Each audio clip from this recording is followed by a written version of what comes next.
Hello everyone, आज के lecture में हम स्टार्ट करेंगे बीएससी फोर्थ सेमेस्टर का टॉपिक है आपका यूनिट फर्स्ट का। फर्स्ट है आपका परम्यूटेशन एंड सेकंड है आपका कॉम्बिनेशन।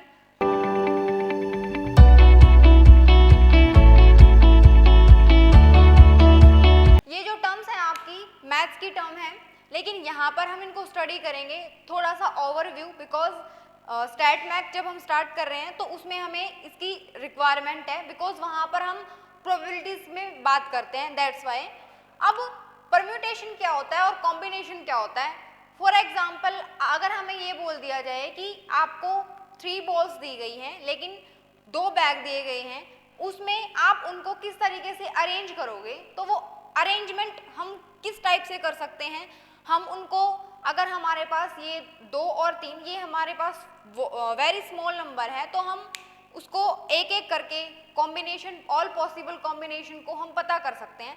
लेकिन अगर हमारे पास 1000 में या फिर इससे भी बड़ी नंबर में बात किया जाए तो हम नहीं बता सकते, दैट्स वाई वहाँ पर हम फॉर्मूला की टर्म में बात करते हैं। अब परम्यूटेशन क्या होता है और कॉम्बिनेशन क्या होता है। नंबर ऑफ अरेंजमेंट वो आपका क्या है, परम्यूटेशन है, और कॉम्बिनेशन क्या है, पूरा का पूरा ग्रुप थिंग्स का, वो क्या है आपका कॉम्बिनेशन है।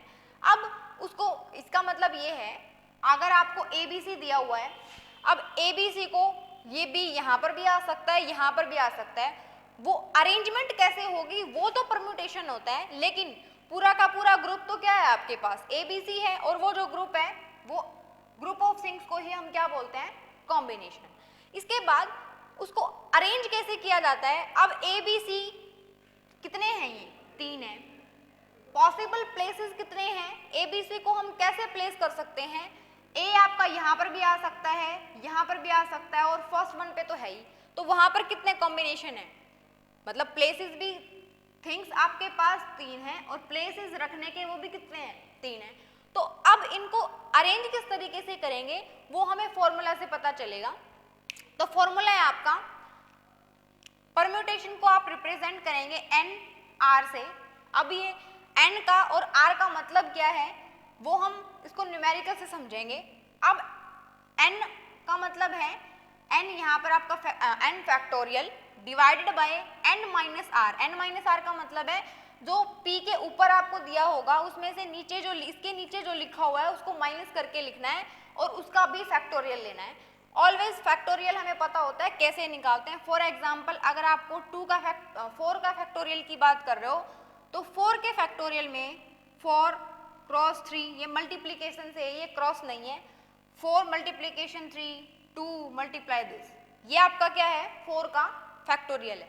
इसके बाद इसको अरेंज कैसे करेंगे, ये हमने जस्ट फॉर्मूला पढ़ा है कि NPR का या फिर NPR का ये फॉर्मूला होता है। अब कॉम्बिनेशन का फॉर्मूला क्या होता है, अगर हमें NPR पता है तो उसको हमने, कॉम्बिनेशन को हमने डिनोट किया है NCR से, और NCR का फॉर्मूला है, जो भी NPR आपने लिखा है यहाँ पर उसको आपको किससे डिवाइड करना है, R फैक्टोरियल से। और R फैक्टोरियल इसको मॉडिफाई वे में कैसे लिख सकते हैं, N factorial divided by n minus r factorial, और इसके आगे भी क्या है आपका r फैक्टोरियल है। तो ये आपका कंप्लीट फॉर्मूला है कॉम्बिनेशन का। अब इसको समझते हैं कि यहाँ पर हमारा r से क्या मतलब है, n से क्या मतलब है। अगर मान लो आपको दिया गया है कि 3 डिफरेंट थिंग्स हैं, तो इसका मतलब है थिंग्स कितनी है आपके पास 3, तो n की वैल्यू क्या है 3। इसके बाद 2 ऑब्जेक्ट सिलेक्टेड, मतलब उसमें से आपको 2 सिलेक्ट करने हैं और जो सिलेक्टेड है वो नीचे लिखा जाता है। पॉसिबल कितने हैं आपके 3 हैं, सॉरी मतलब जो n है। उसके बाद जो r की वैल्यू है आपकी वो आपकी 2 है, और इसमें आपसे पॉसिबल अरेंजमेंट पूछी जा रही है, तो उसको हम कैसे निकालेंगे। अब इसके अंदर वैल्यू पुट करेंगे, n की वैल्यू कितनी है आपकी 3, r की वैल्यू कितनी है 2, तो इसको हम कैसे खोलेंगे, n factorial, n minus r मतलब 1, तो 1 फैक्टोरियल। इसके बाद जब हम 3 फैक्टोरियल को खोलते हैं तो 3 फैक्टोरियल खुलता है हमारा 3 मल्टीप्लीकेशन 2 1, और 1 का क्या खुलेगा 1 नहीं खुलेगा। हमें ये जो फैक्टोरियल जब हम खोलते हैं तो हमें 1 तक जाना होता है, वहां पर हम 0 मल्टीप्लीकेशन नहीं कर सकते, बिकॉज अगर 0 मल्टीप्लीकेशन कर देंगे तो कंप्लीट हमारा 0 बन जाएगा, लेकिन हमें 1 तक जाना है सिर्फ। ये किसकी बात कर रहे हैं हम, किसकी अरेंजमेंट की बात कर रहे हैं, जो भी फैक्टोरियल कैसे खोला जाता है। अब इसके कॉम्बिनेशन की बात करेंगे तो कितने कॉम्बिनेशन बन सकते हैं आपके, 6 कॉम्बिनेशन बन सकते हैं। और इसके अंदर 6 कॉम्बिनेशन कैसे बनेंगे, प्लेसेस सिर्फ 2 थे, और लेकिन जो n की वैल्यू है वो आपकी क्या है, ए बी सी है। अब कॉम्बिनेशन क्या बन सकते हैं, ए बी बन सकता है, बी सी बन सकता है, सी ए बन सकता है। इस तरीके से हमारे कितने अरेंजमेंट बनेंगे, 6 अरेंजमेंट बनेंगे। इसके अंदर भी अगर हम ये वैल्यू प्लेस करना चाहते हैं तो ए बी हमारा आ चुका है, बी सी आ चुका है, सी ए आ चुका है। यहाँ पर ग्रुप्स दिया हुआ है आपको सिर्फ 3, लेकिन प्लेसेस सिर्फ 2 गिवन है।